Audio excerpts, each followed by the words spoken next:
네, 반갑습니다. 교류키 종말론 어느덧 이제 정말 끝을 향하고 있습니다. 그래서 이제 이 종말론 그리스도의 재림 그리고 뭐 심판 이렇게 남아 있습니다.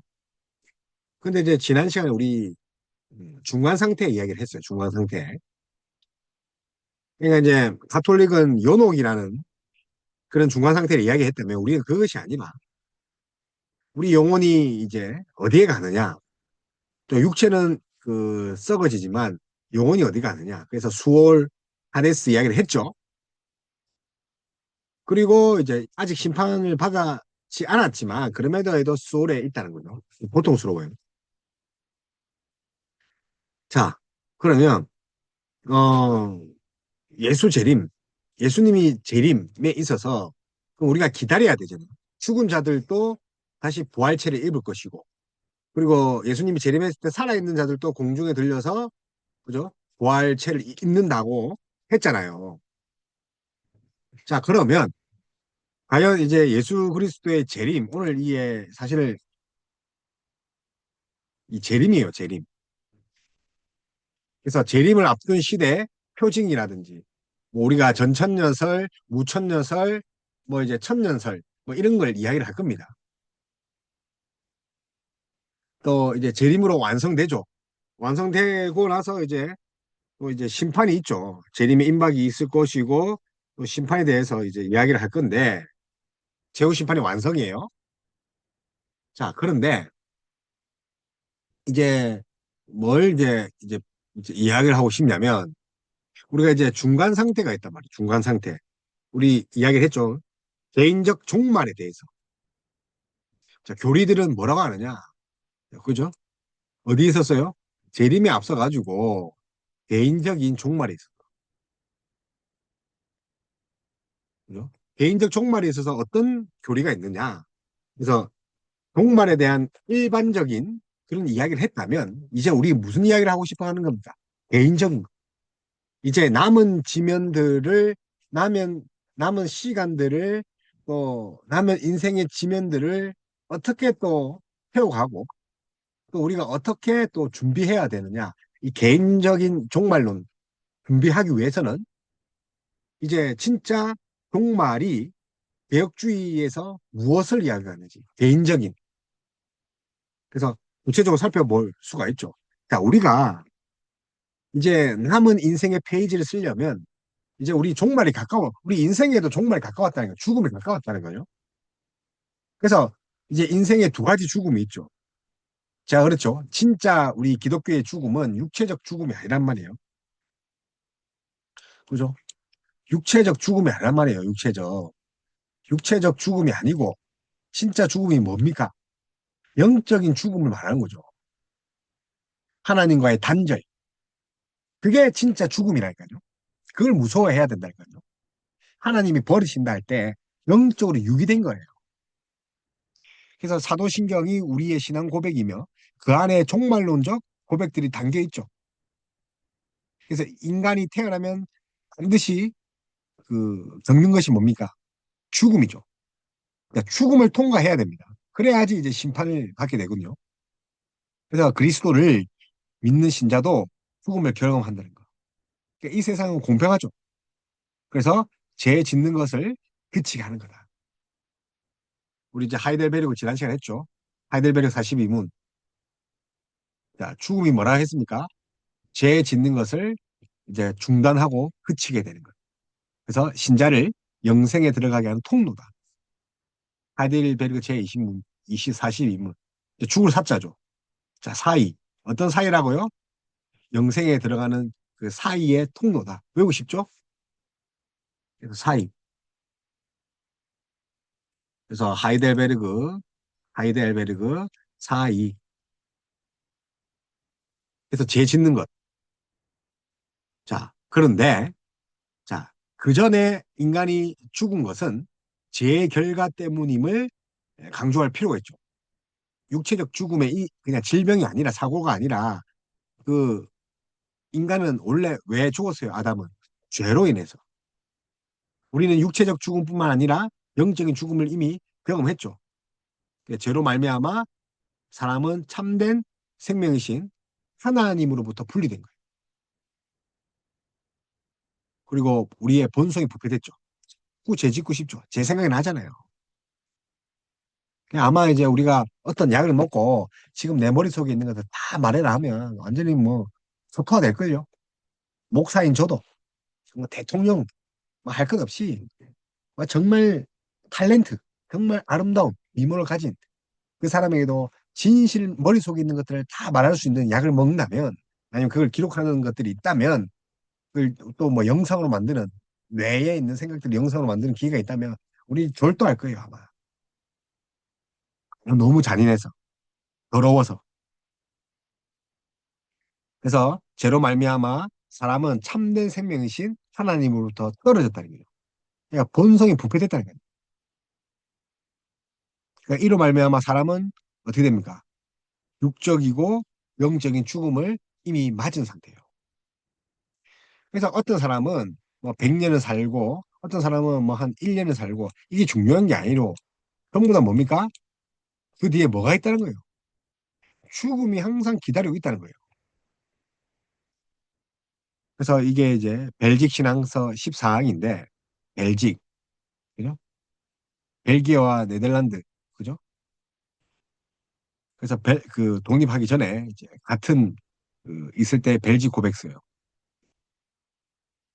그래서 죄로 말미암아 하나님의 교제가 멈추었고 하나님과 함께하지 않는 상태. 이게 죽음이라니까요. 그래서 죽음에 관한 단순히 뭐 육체적으로 논하는 것이 아니라 육체적인 죽음을 면하고 영생을 추구하는 것. 그게 아니고 죽음과 관련하여 명확해야 할 그 부분이 있는데 하나님을 벗어난 인생 자체가 이미 죽은 거죠. 그래서 우리가 전도를 하면 뭘 전하는 거예요? 생명을 전한다고요. 어떤 목사님이 이 복음의 생명이니까 뭐 그런 말도 많지만 그 생명을 전한단 말이 그게 아니라 이제 하나님을 모르는 자이기 때문에 죽은 자들이에요. 죽은 자들이라니까요. 그런데 우리가 그들을 하나님을 소개하고 하나님 영접하게 하면 뭐가 생기는 거죠? 생명. 그래서 복된 소식이에요. 세상 사람은 뭐라고요? 죽은 사람이라니까요. 그래서 이런 육체적인 죽음과 영적인 죽음 앞에서 우리 신자는 오직 영원한 생명이신 그리스도를 통해 생명을 얻고 부활하는 거죠. 그래서 우리 재림 예수, 그죠? 다시 오실 마라나타 예수님을 대망하고 있는 것이 우리 신자들입니다. 그게 이제 사순절 우리 지키지 않습니다. 그러니까 우리 이제 종로주일, 그러니까 십자가에 못 박기 전에 40일 여정, 그걸 우리 지키지 않습니다. 예. 카톨릭의 유적이고 또 예수님을 계속 죽이지 않습니다. 우리는 어디에 기쁨을 더 포인트를 줍니까? 부활의 기쁨이에요. 아셨죠? 개혁주의는 부활의 기쁨이에요. 10일 내내 제사 드리듯이 하면 안 되는 거죠. 왜요? 종교개혁을 그렇게 했으니까. 그래서 그리스도를 믿음으로 하나님 안에 거하게 하시기 때문에 이미 우리는 연합되었단 말이에요. 어디에? 부활에. 그러니까 기쁨일 수밖에 없다는 거예요. 이미 죄와 사망의 권세는 벗어나서 영원한 생명 안에 거했단 말이에요. 그런데 뭘 다시 뭐 고난 주간이라 해서 물론 이제 고난에 동참하면서 그동안 또 이렇게 내려놓는 것도 있겠죠. 그러나 사순절 동안 40일 내내 가시점 가지 말아요. 아, 그러면 직장 안 가야지. 영화도 안 보고 또 쾌락이란 게 없어야지. 예? 밥은 알아서 처먹고 쾌락은 다 즐기고 눈 돌아가고 예? 도파민 엄청 풍기는 그런 거짓된 40일 보내지 말라니까요. 그게 싫어서 종교개혁 했잖아요. 그래서 그리스도의 부활이 우리에게 주는 유익이 있단 말이에요. 자, 부활의 유익이 뭡니까? 일단 우리가 예배 드릴 때 부활을 소망하면서 예배 드린단 말이에요. 그래서 그리스도께서 부활하여 죽음을 이기심을 우리를 위해 얻으신 그 의가 우리에 참여하는 거죠. 자, 그가 이루신 의. 자, 이 의는요, 이 정가입니다. 임퓨테이션. 전해진단 말이에요. 그런데 반드시 그리스도어인데 어떤 의예요? 자, 부활의 개념을 보면 죽으시고 부활했다는 그 의의가 온다니까요. 부활의 첫 열매. 그래서 고린도후서나 뭐 이게 또 요한복음 이렇게 보면 이제 뭐 요한복음 16장, 고린도후서 뭐 20장입니까? 고린도전서 20장에 보면 부활의 첫 열매, 진정한 샬롬. 요한복음 16장 보니까 그렇잖아요. 예수님께 찾아오잖아요. 부활한 예수님 찾아오잖아요. 제일 먼저 하신 말이 뭐라고요? 평안하느냐. 그래서 의의 증거예요. 그죠? 그렇게 어렵지 않죠? 근데 그 의의 증거가 그냥 우리가 어렵다함을 받는 그것도 있지만, 자, 종말의 측면에서 뭡니까? 죽음을 이기신 그 의라는 거죠. 자, 그 의. 그러니까 죽음을 이겼다 이러면 이제 기니까 부활의 의란 말이에요. 자, 뿐만 아니라 이 부활의 의미가 또 뭐가 있습니까? 그리스도의 능력으로 새로운 생명으로 다시 태어난 거죠. 자, 그러면 생명이죠, 생명. 그래서 생명을 얻었다 하시다. 자, 그러니까 리본이에요, 리본. 그죠? 본 어게인, 뭐 다시 거듭나는 거, 리본. 그리고 우리의 영광스러운 부활에 대한 확실한 보증이 됩니다. 아니, 그분이 이렇게 부활했으니까 우리도 이제 따라서 부활한다니까요. 그래서 그리스도의 부활, 그 세 가지 의가 첨가되고 그 의는 부활의 의고 새 생명으로 거듭나는 거죠. 아니, 다시 태어났잖아요. 그리고 그분이 부활의 보증이 된다니까요. 이처럼 부활은 이미 죽었던 우리에게 새로운 생명을 부여합니다. 그죠? 자, 자, 그러면 여러분 이제 봐요. 우리가 지금 부활에 대해서 이야기를 한단 말이에요. 자, 부활은 뭡니까? 이제 두 개로 나누면 뭐가 전제가 돼야 됩니까? 죽음이 전제가 돼야 돼요. 자, 죽지 않으면 뭐가 없다? 부활이 없다. 그죠? 이게 꼭 맞는 말은 아닌 거예요. 왜냐하면 이게 우리가 이제 예수님이 재림하면 살아있는 자들도 바로 부활되거든요. 그 살아있는 자 예수님 보고 죽어서 바로 부활되는 게 아니라 공중에 오르는데 100% 맞는 말은 아닌데 근데 이제 부활의 전제가 대부분 뭐가 있어야 된다면 죽음이죠. 그래서 모든 인간은 죽는다는 말이에요. 죽음의 그 성격 우리가 두 가지가 있댔죠. 그래서 우리가 육적인 죽음이 있고 그죠? 영적인 죽음이 있어요. 육적인 죽음, 이제 영적인 죽음. 무슨 말 알겠죠? 육적이고 영적이고. 그래서 이제 죽음의 종류에 이제 두 가지가 있는데 그러면 이 육적인 죽음은 사실은 뭐 이제 불신자 측면에서 볼 수 있죠. 그죠? 또 신자의 측면에서도 볼 수 있죠. 아니, 왜냐면 신자든 불신자든 다 육적인 죽음을 하니까. 그죠? 영적인 죽음은요. 뭐 진짜 영적인 죽음은 또 다 불신자하고 다 볼 수 있죠. 그래서 이제 육적인 것과 영적인 죽음이 있으면 이제 또 어떤 죽음을 봐야 됩니까? 이 불신자의 죽음, 신자의 죽음도 봐야 되는 거죠.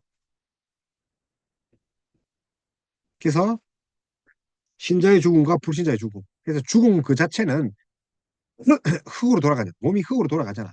그죠? 그러나 영혼은 죽지 않고 불면하는 거죠. 어디로 간다는 거죠. 자, 그렇게 우리가 보면 신자의 영혼은 하나님께로 즉시 돌아간다고 하습니다 우리 이거 2분설, 3분설 하면서 했습니다. 우리는 2분설밖에 없어요. 자, 그래서 우리가 철학적 의미로 영혼 몸을 보는 거지. 우리는 이제 영혼 육체 이분론밖에 없어요. 알았죠? 그래서 우리 저번 생각납니까? 영혼 몸, 그죠? 그래서 우리가 이제 죽고 나서 이제 어떻게 되느냐. 그걸 말하기 위해서 우리 이제 혼이란 개념을 넣었단 말이에요. 그러니까 어쨌든 이제 우리가 이제 이분설인데, 그래서 하여튼 영혼 몸이라는 것은 우리가 좀 사실은 좀 신비적인 영역을 하기 위해서 그런 거예요. 신비적인. 우리가 신비주의로 가면 안 됩니다. 예, 신비적인 어떤 능력을, 이렇게 신성을 얻기 위해서 이 영혼이라고 분리했단 말이에요. 영과 혼을. 그러니까 우리가 신성이 있다고 이렇게 보면서 뭐 이렇게 하면 사실 철학적인 이제 그리스 철학을 이야기하는 좀 길지만, 어쨌든 죽음은 육체의 죽음과 영적인 죽음이 있고 불신자의 죽음과 신자의 죽음이 있다는 거예요. 여기까지는 이해됐죠? 자, 죽음이 그냥 있는 것이 아니라 죽고 나면 또 우리 신자는 어디로 갑니까? 하나님께로 바로 간다. 하나님께로. 그래서 하늘로 돌아간 영혼은 개인적 정체성과 필조원이 계속 상태로 존재하는 거죠. 하늘로 돌아가는 거예요. 다시 말하면 하나님께로 돌아가면 영혼은 그대로 있는 거죠. 실존이. 하늘로 돌아가면. 자, 그러면 이 해처럼 밝게 살면서 찬양하게 될 거다. 우리 저 뭡니까? 찬송인데 어떤 찬송입니까? 우리 돌아가신 분 예배할 때, 그죠? 그런 찬송을 하죠. 그래서 비록 육체는 죽었더라도 영혼의 그런 의식은 살아있고, 몸 없이 존재하는 그 영혼은 성경은 이게 중간 상태로 합니다. 부활체. 그래서 이제 어쨌든 죽고 나서 그 영적인 영혼이 이제 어디로 갑니까? 하나님께로 가는데, 부활체를 잊기 전까지의 그 부활되기 전까지의 그 모습을 죽고 나죠. 자, 이 상태, 죽음과 부활 이 간격 상태를 우리가 중간 상태를 했잖아요. 그러면 중간 상태는 우리가 어떻게 이야기를 합니까? 영적인 영혼으로 존재한다. 그죠? 영혼으로. 영으로 존재하겠죠. 근데 이 영혼은 죽을 수가 없다는 거죠. 그래서 하늘로 돌아간 영혼은 개인적 정체성과 실존이 계속되는 상태로 보존되어 있다. 자, 여기까지 되셨죠? 자, 비록 육체는 죽었지만 영혼의 그런 의식은 살아있다. 그래서 의인들의 영혼은 완전히 거룩해지며 지극히 높은 하늘로 영접되어 올라가고, 거기서 빛과 영광 중에 하나님의 얼굴을 배우며 몸의 온전한 구속을 기다린다. 그러니까 구속은 부활이에요. 자, 이게 이제 우리 웨스트민스터 신앙 고백서예요. 우리 장로교. 그래서 신자의 그 성화가 완성되고, 자, 성화 다음에 영화죠. 자, 이 영화는 결국은 뭐가 됩니까? 하나님 나라에 이르렀습니다. 그래서 마태복음 5장의 팔복의 상태가 성취되는 거죠. 자, 팔복의 상태.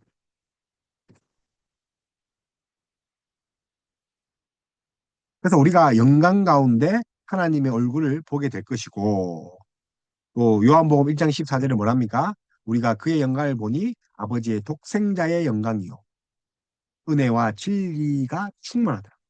우리가 이제 그렇게 된 거예요. 이게 보면.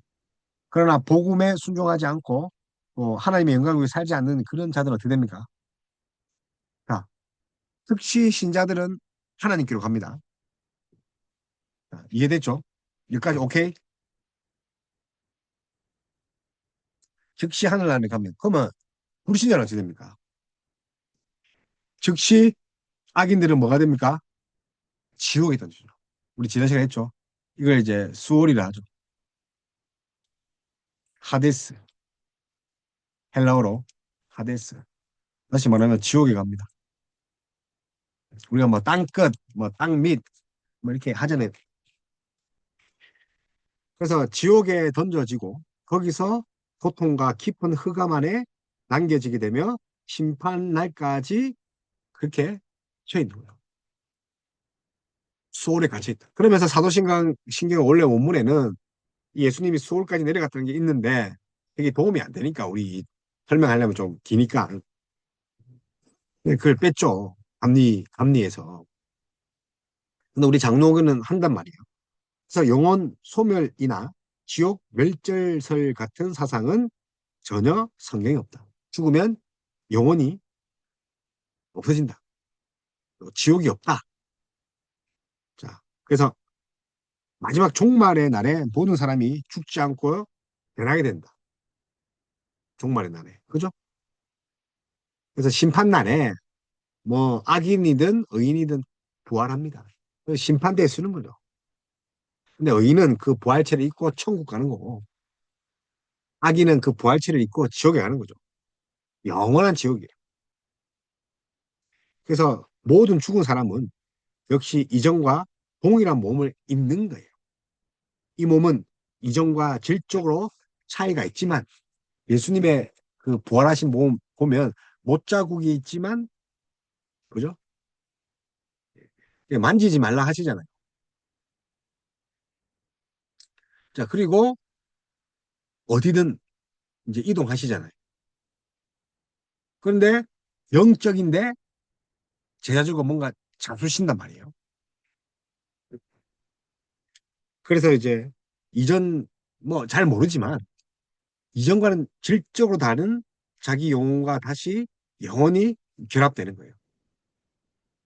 자, 그걸 이제 우리 최종 상태인데 어쨌든 이제 부활 전의 상태를 무슨 상태? 중간 상태. 그래서 왜 이걸 하냐면 이제 예수님이 재림하기 전에 우리가 어떤 단계에 있다는 것을 신앙 고백서나 또 여러 가지 또 우리 고전, 우리 선배들이 어떻게 생각하냐. 왜요? 그분들이 더 우리보다 더 신앙을 잘 유지하고 지켰기 때문에 그 필요가 있다는 거죠. 그래서 성경은 몸과 분리한 영혼을 위한 장소로 이 두 곳, 즉 지극히 높은 하늘과 지옥 외에 다른 어떤 것도 인정하지 않아요. 그래서 영혼은 어떻게 합니까? 결국은 이제 하늘과 지옥이죠. 하늘나라, 천국, 예? 하늘나라가 천국이잖아요. 하나님 백성답게 사는 거고. 나머지는 지옥이죠. 지옥 멸절 뭐 이야기할 필요 없어요. 성경 그렇게 이야기하니까. 그래서 어인들은 어디 갑니까? 하나님 품속에, 독생자 품속에. 악인들은요, 영원한 죄. 그러다가 이제 이 부활을 맞이하면 둘 다 이제 부활체를 입는데 그래서 이런 부활을 오해해야 오해하여서 다르게 말하는 사람들이 있다는 거예요. 그래서 예를 들면 육체와 영혼을 분리하여 보거나 또 육체를 뭐 나쁜 것을 보거나 또 뭐 신비주의자들이 그런 거죠. 영적인 것을 더 추구하니까 육체는 나쁘다. 결국은 이제 쾌락주의로 빠지잖아요. 영혼만 멀쩡하면 된다. 육체는 더러워도 된다. 또 아니지만. 자, 그러나 우리는 사도신경을 통해 몸이 다시 사는 것을 믿는다고 고백하는 거죠. 그렇다면 몸이 다시 사는 것, 우리가 어떤 이론을 줍니까? 우리 하이델베르그, 우리 보니까 하이델베르그 사이, 우리 사이 봤죠? 사이. 42, 우리 문답, 42문, 하이델베르그. 죄 짓는 것을 그치게 하고 신자를 영생에 들어가게 하는 통로, 후금.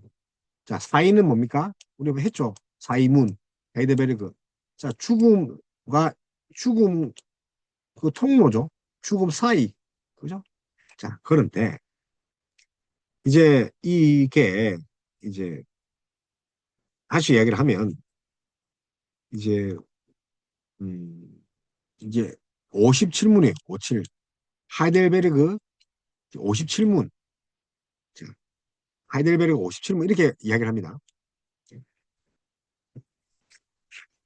이 삶이 끝난 후에 자, 자, 이 세상에서 이제 삶이 끝났다는 죽었다는 거죠. 제 영혼은 머리 대신 그리스도께로 즉시 올라간다. 방금 이야기했죠.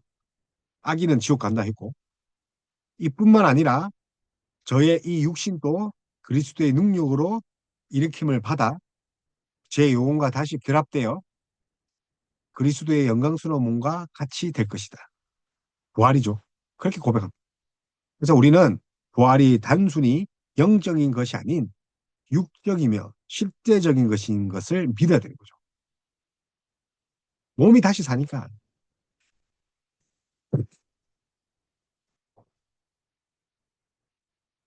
그래서 영적인 뿐만 아니라 육체적인 부활이란 말이에요. 그날의 몸은 지금 우리의 몸처럼 썩어 버려질 것이 아닌 완전한 새로운 몸, 썩지 아니한 영광스러운 몸이라. 그래서 우리 그 부활이 장차 오실 그리스도를 기다리는 것인데 그 전에 신자가 죽는다면 그 어떤 상태로 된다 했죠? 사람의 영혼은 죽거나 자지 않고 불멸하는 본질을 지니고 있어 사람의 영혼이죠. 영혼을 주신 하나님께로 즉각 돌아간다. 자, 이게 이제 장로교 전통 신앙 고백서인 웨스트민스터 신앙 고백서예요. 하이델베르크가 똑같죠? 다 이제 칼빈의 영향을 받아서 그런 거예요. 지극히 높은 하늘로 영접되어 올라가고 거기서 빛과 영광 중에 하나님의 얼굴을 뵈며 몸의 온전한 구속을 기다립니다. 자, 그 다음에 악인들의 영혼은 지옥에 던져지고 거기서 고통과 깊은 흑암 안에 남겨지게 되며 심판이 있는 그날까지 잊혀 지낸다. 그래서 성경은 몸과 분리된 영혼은 위한 장소로 이 두 곳 외에는 어디도 인정하지 않는다. 연옥이 있다 없다? 없다. 하나님 나라 하늘 아니면 지옥. 그래서 성경은 죽은 자들이 머무는 곳을 우리가 한 것처럼 음부, 수월, 하데스 뭐 이런 표현을 했죠. 음부에서 불신자는 고통과 깊은 흑암 속에서 울게 되겠죠. 이를 간다. 그러니까 우리가 지옥에서는 하나님을 기억할 수 없댔죠.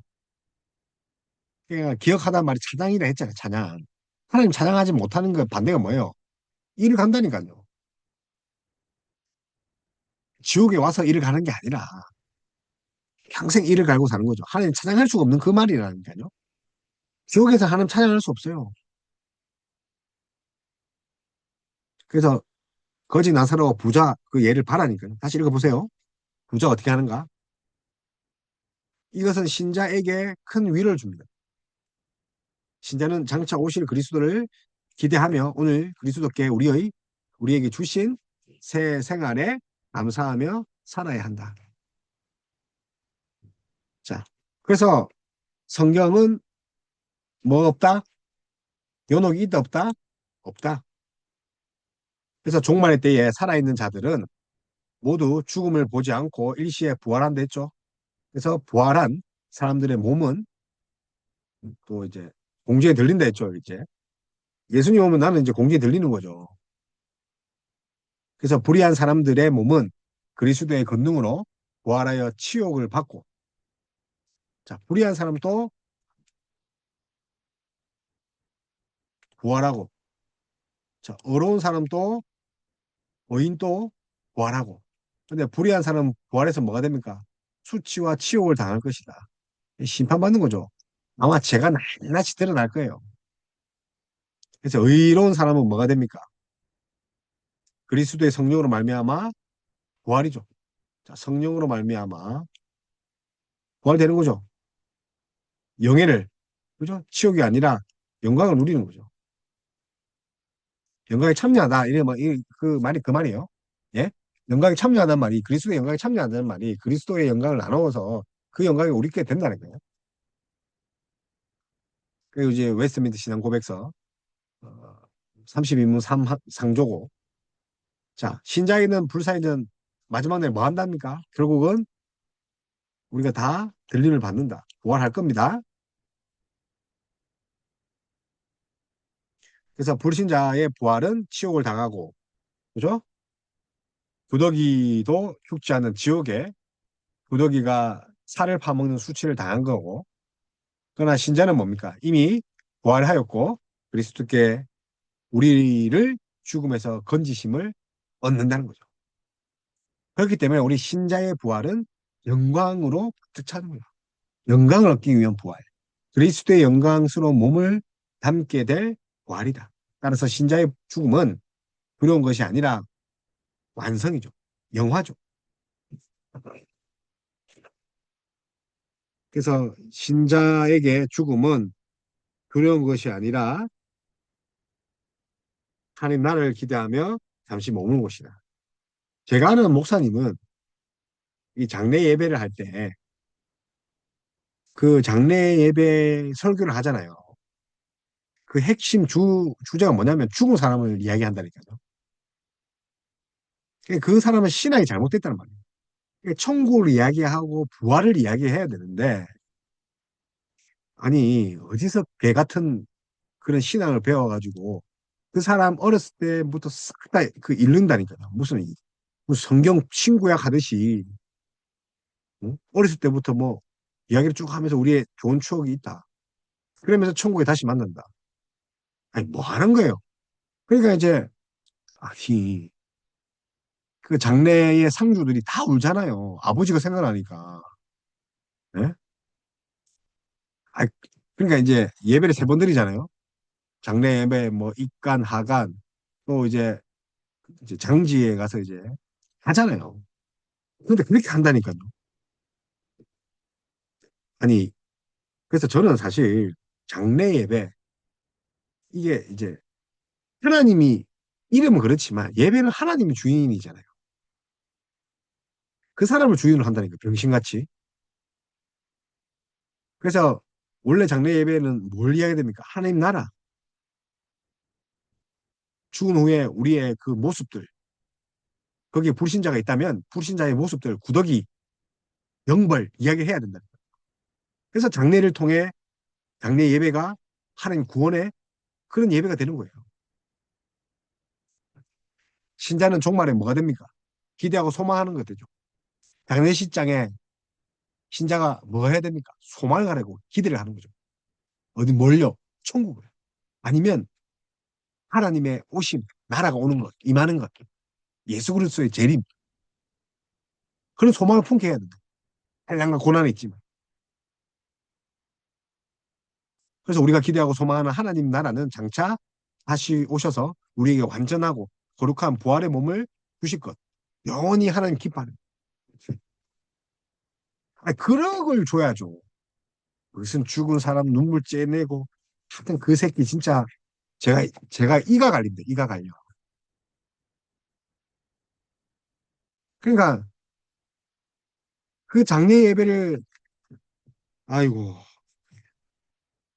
그게 장례 예배입니까? 예? 고통과 고통이 없고 그것만 이야기합니까? 참 제가 막 화가 나가지고 죄송합니다. 그래서 죽어서나 그죠? 살아서나 우리의 유일한 위로는 누굽니까? 예수 그리스도라고 그래요. 예수 그리스도. 그래서 죽음 이후의 삶은 어떤 건가를 우리 잘 이야기해야 됩니다. 용감하게도 어떤 불신자들은 이렇게 이야기를 합니다. 사후세계 같은 것은 없다. 죽으면 끝이다. 지옥 같은 소리 하고 있네. 그래서 종교라는 것은 죽음 이후에 한계상을 위로하기 위한 도구일 뿐이다. 야, 잘 살지도 못해. 뭐 지금도 거지 같은 사는데 죽음 무슨 필요냐. 그 한계상을 극복하기 위해 고안해낸 게 그냥 지옥이잖아. 지금 못 사니까 지옥 이야기하면 잘 살 거 아니냐. 지금도 지옥 같다. 죽은 후에 어떻게 될지 모르기 때문에 스스로를 안도하기 위해서 꾸며낸 거짓말 아니겠냐. 그런 이야기 합니다.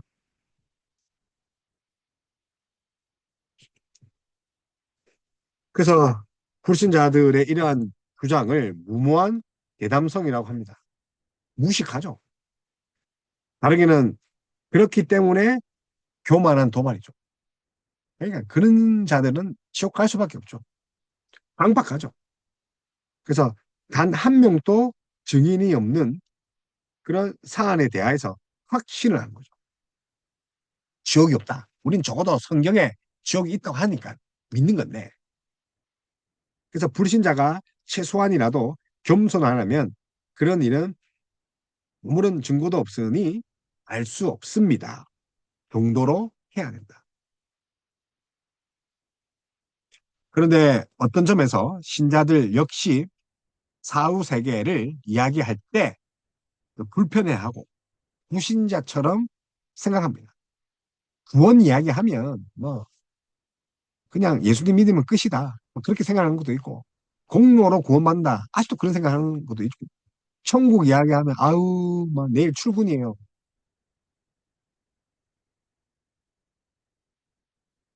그래서 그 많은 이들에게 천국이란 것이 단지 낙원일 뿐이고 또 뭐 불자에게는 극락, 뭐, 뭐 천국, 우리는 천국, 뭐 그런 파라다이스, 뭐 이상적인 그렇게 생각하는데 참 안타깝죠. 그래서 천국의 형태로 나타날 것이 뿐만 아니라 그 핵심의 본질이 뭐냐면 죽어서 좋은 곳 간다. 그래서 그 제가 앞에 욕했던 그 장례 예배를 그 인도하는 그 목사 좋은 곳 같다고 합니다. 그러니까 참 저희 할머니가 무당이었거든요. 그러니까 무당이 죽은 사람 염도하고 장례도 한단 말이에요. 똑같은 짓을 하더라니까요. 신앙을 했는데.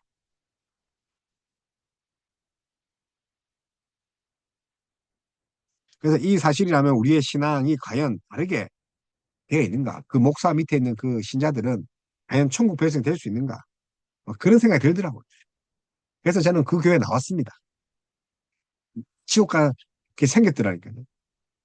그러니까 여러분 혹시 그런 목사 있으면 교회를 떠나십시오. 그래서 그분의 설교는요, 한 8가지, 9가지 패턴을요, 1년 내내 돌립니다. 패턴만을 8번 합니다. 그러니까 한 달에 한 번씩 반복되게 하면 힘드니까 8번이니까 2달, 2달 정도. 그러니까 1월 1일에 했던 말을 3월 1일에 또 하는 거예요. 1월 둘째 주에 했던 그 말을 3월 둘째 주 또 하는 거예요. 근데 사람들은 몰라. 근데 이제 3년이라고 4년 지나니까 이제 그런 말 하는 거예요. 매일 똑같은 것 같은데. 그리고 그 사람은요, 죽은 사람의 설교문을 가지고 산 사람들에게 설교를 하더라고. 죽은 사람들의 그 설교문을. 이제 더 이상 말하지 않겠습니다. 네. 거짓 선지자, 싹스를 받는 그 싹군들. 그래서 우리 교의학에서 종말론은 주로 개인적인 종말론과 보편적인 종말론을 이렇게 이야기를 합니다. 그래서 우리 개혁주의에서는 우리가 이제 개인적인 우리 이야기했죠. 방금 개인적인 종말론 그리고 보편적인 종말론. 그래서 개인적인 종말론 우리가 이야기를 했죠. 개인적인 거 이야기를 했죠. 중간 상태에서 진짜 죽음은 뭐라고요? 영혼이 죽은 거라고. 그래서 그 그리스도의 재림을 보편적 종말이라 합니다. 예수님 오면 끝나는 거군요. 이 땅에 예수님 재림 이게 우리 보편적 종말이에요. 그죠? 그리스도의 재림은 모든 것의 완성이에요. 자, 자, 재림이 종말인데 종말이 곧 완성이라니까요. 그래서 알파 오메가라니까요. 오메가 알파이고 그걸로 상관없잖아. 그죠? 그래서 종말론이란 큰 그림의 한 부분일 수 없어요. 종말론 전체가 재림이에요. 종말론을 저렇게 이제 구분하게 되면 피할 수 없도록 그리스도의 재림이 뭐가 되는 거죠? 보편적 종말의 한 부분이 되는 거예요. 예, 그렇게 이야기를 하면 그죠? 그래서 이제 제가 말씀드리고 싶은 거는 이제 보통 이제 개인적 종말론, 보편적 종말론 이렇게 이야기를 한다 했잖아요. 이제 잘 들어야 돼. 그죠? 그렇게 이제 교회각에서 이렇게 하는데 그래서 이- 그 그러니까 이제 우리가 이제 예수님의 재림을 우리 통상 우리가 종말론, 보편적 종말론이라 하죠. 그리고 이제 그리스도의 재림은 그 모든 것의 완성이지만 또 종말론이라는 큰 그림의 또 한 부분일 수 없어요. 뭐 어쨌든 종말론을 이렇게 뭐 개인적, 보편적 구분하게 되면 피할 수 없도록 그리스도의 재림이 보편적 종말의 한 부분이 될 수밖에 없죠. 그러니까 재림이 왜 보편적이죠? 자, 그 다음에, 자, 비슷한 맥락에서 우리가 개인적 종말론, 보편적 종말론 이야기를 했죠. 그래서 그리스도는 사실상 목적이 되지 않게 됩니다. 그래서 개인의 종말로에 있어서 진정한 관심이 개인이 종국이 어떻게 될 것인가 쏠려 있게 될 거죠. 보편적 종말론은 진정한 관심이 이 세상의 마지막은 어떻게 될 것인가에 쏠려 있다는 거죠. 자, 개인적 종말론은 뭐 좋긴 하지만 이게 어디에 쏠리는 거죠? 내가 이 뭐 죽고 나면 어떻게 될 것인가? 사후 세계.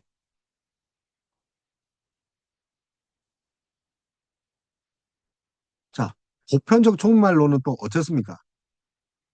이것도 뭐가 되는 거죠? 이 세상의 마지막이 어떻게 되는가? 그러니까 이 종말과 완성은 또 세상이잖아요. 그러니까 이제 제가 뭘 말하고 싶냐면 이 개인적 종말론은 죽음 이후에 사후 세계가 궁금해지고 내가 어떻게 될까? 자, 보편적은요. 이 세상 마지막은 어떻게 될까? 뭐 이렇게 주구의 종말처럼 그럼 여기 뭐가 빠졌다는 거예요? 그리스도께서 주체가 되지 못한다는 거죠. 종말의 완성이 뭡니까? 나에 있어요. 예수 그리스도께 있다니까요. 그래서 우리는 사람이 사후에 존속하는가? 라는 문제 앞에서나 영원히 불면하는가? 죽으면 어떻게 되는가? 이 세상은 어떻게 되는가? 그러니까 소위 말하는 우리 중간 상태라고 부르는 죽음 이후의 세계에 대해서 생각할 때 이 주제에 항상 생명이라든가 영원이라는 주제가 그리스도께 정확하게 연결되어 있는지를 검사해야 된다. 중간 상태, 어떤 상태입니까? 그리스도와 함께 있는 거. 그죠? 그 의가 내 것으로 되면 하나님 나라에서 그리스도와 함께 있는 거. 연합을 계속 이어가는 거죠. 이 땅에서 그리스도와 연합이 됐으니까. 접붙임을 받았으니. 그런데 불신자들 어차피 죽었으니까 그리스도와 별반 상관이 없는 거죠. 그래서 사람이 사후에 종속하는가의 문제 앞에서 그리스도를 잃어버리면 그야말로 사후 세계의 진위 여부를 궁금해하는 호기심, 그 이상 또 그 이하도 아닌 불신자와 같죠. 핵심 뭡니까? 종말론의 핵심은 그리스도, 메시아, 기름 부음 받은 자, 예수님을 빼고는 이야기할 수가 없다.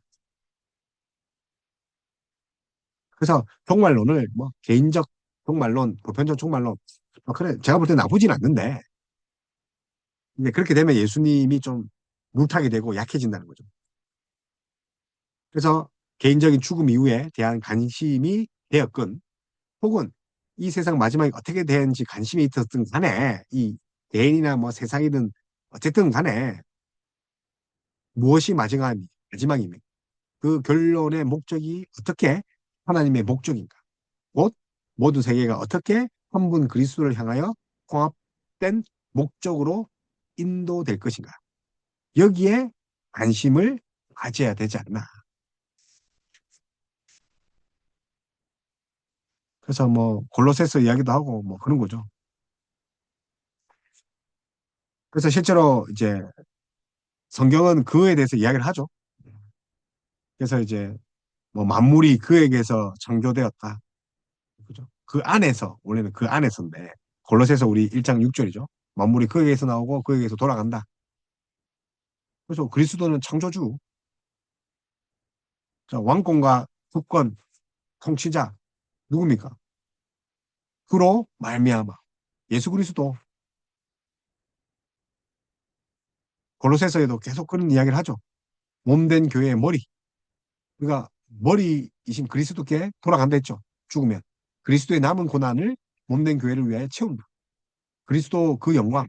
뭐 어쨌든 골로새서는 뭡니까? 그 중심이 뭡니까? 예수님을 구원자 동시에 창조주로 보는 거죠. 삼위 하나님이죠. 에베소서 역시 때가 찬 경륜을 위하여 예정된 것으로 말씀하시면서 뭐라고 합니까?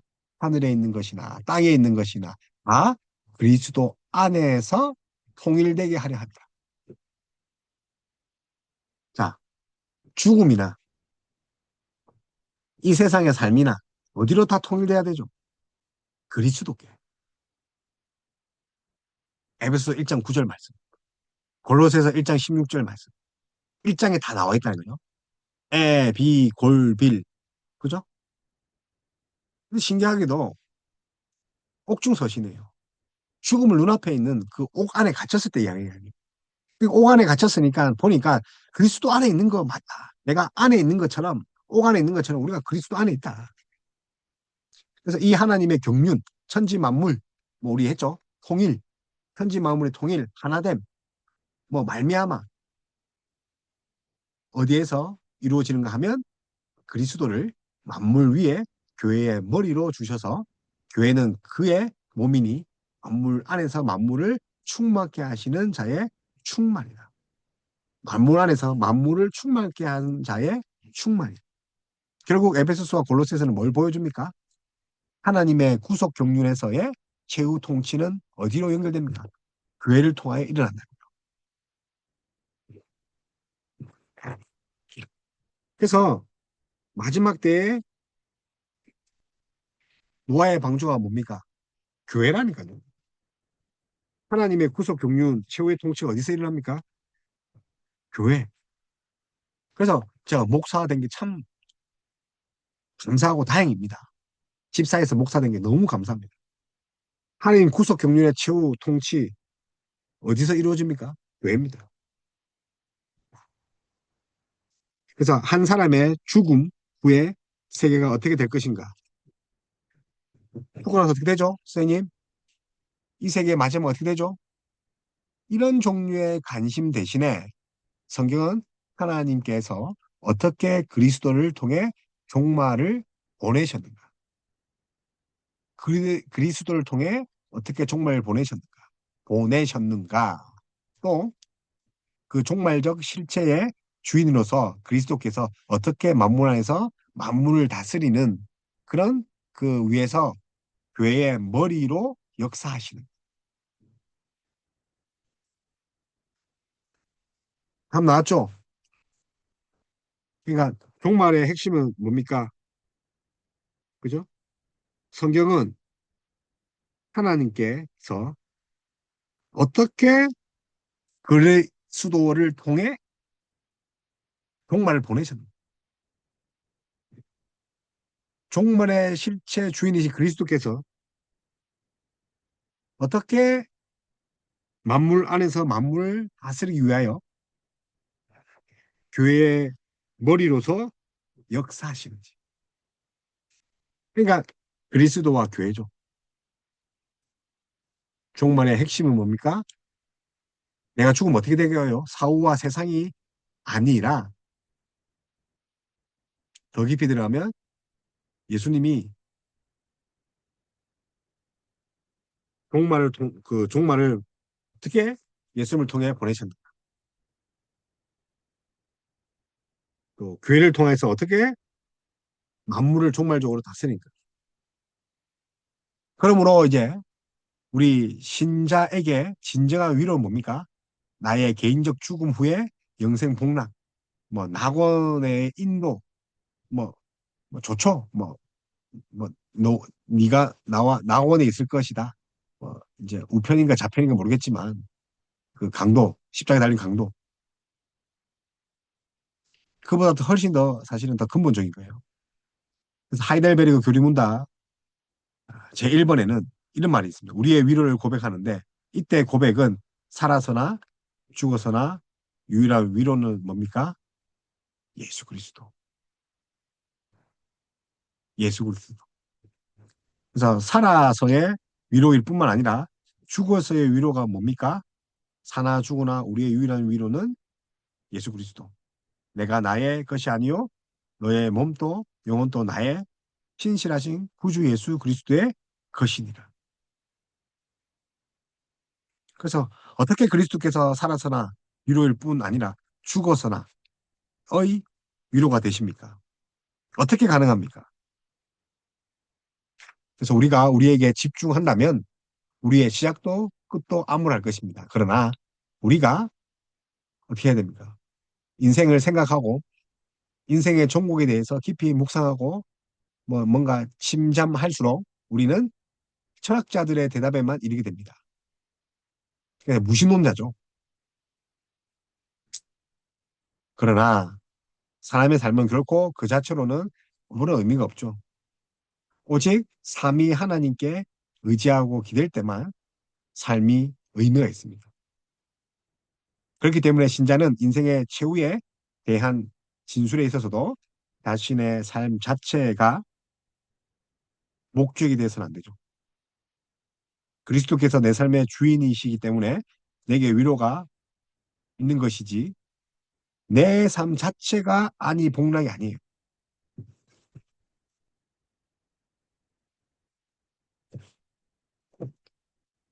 그래서 내 삶의 안위가 또 내 삶의 복락이 나의 궁극적 의미가 아니라는 거예요. 그래서 어거스틴은 이제 이런 이야기를 합니다. 세계는 무로부터 지어졌기 때문에 하나님 위에 이 세계의 것들을 쫓는 것은 그 자체가 무의다. 엄청난 통찰력이죠. 세계가 원래 무로부터 지어진 거예요. 원래 없는 거예요. 근데 하나님이 지으셨는데 그래서 하나님 외에 다른 걸 쫓는 것은 결국은 물을 쫓는 거랑 같다는 거예요.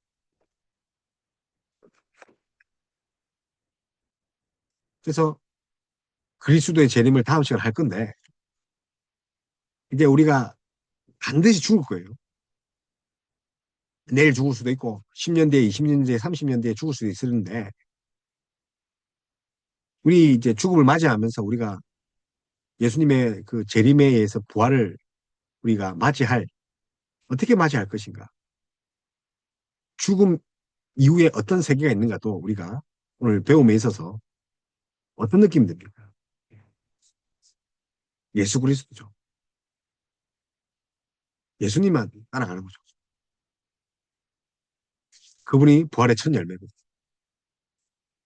그래서 다음 시간 예수님 재림을 이야기할 때 반드시 이 중간 상태에 우리가 어떤 상태에 이르렀는지 우리 꼭 기억하시면서 수업 들었으면 좋겠어요.